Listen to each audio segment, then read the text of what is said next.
نحمده ونصلي ونسلم على رسوله الكريم. سامعین گرامی قدر، السلام علیکم ورحمۃ اللہ وبرکاتہ. آپ کے سوالوں کے جواب.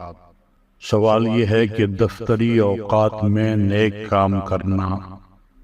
بعض سرکاری ملازمین مثلاً اساتذہ، کلرک وغیرہ ڈیوٹی کے اوقات کے دوران جب کہ کوئی وقفہ بھی نہیں، یعنی وقفہ کے علاوہ رمضان المبارک میں قرآن مجید کی تلاوت کرتے رہتے ہیں اور اس دوران کوئی کام نہیں کرتے، جس کی وجہ سے اساتذہ کرام سے، بچوں کا اور دیگر ملازمین سے دفتر اور متعلقہ افراد کا نقصان یا کام کا حرج ہوتا ہے.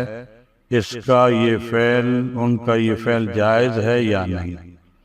تو میرے بھائی کا جواب یہ ہے کہ سرکاری ملازمین ہوں یا نجی ملازم، ان کے اوقات کار ان کی اپنی نہیں، بلکہ جس ادارے کے وہ ملازم ہیں اس نے تنخواہ کے عوض ان اوقات کو ان سے خرید لیا ہے.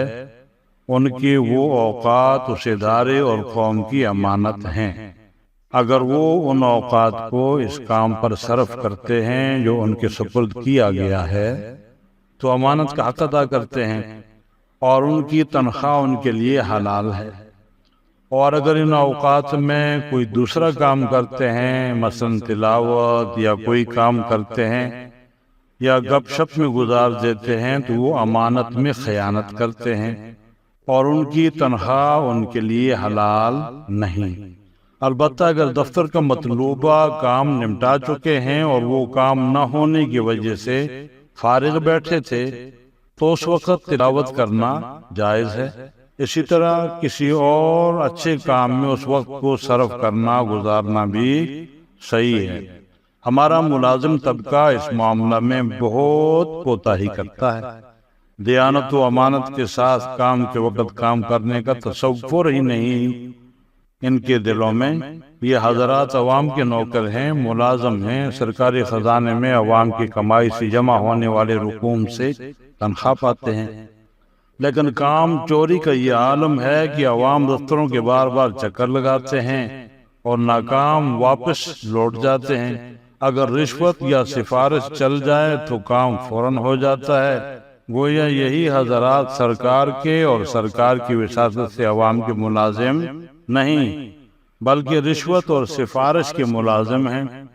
انصاف کیا جائے کہ ایسے ملازمین کی تنخواہ ان کے لیے کیسے حلال ہو سکتی ہے؟ اگر ان کو دل سے اللہ تعالیٰ کے سامنے جواب دہی کا احساس ہو اور انہیں معلوم ہو کہ کل قیامت کے دن ان کو اپنے ایک ایک عمل کا حساب دینا ہے، تو دفتری کام کو دیانت اور امانت کے ساتھ انجام دیا کریں اور عوام ان کے طرز عمل سے پریشان نہ ہوا کریں.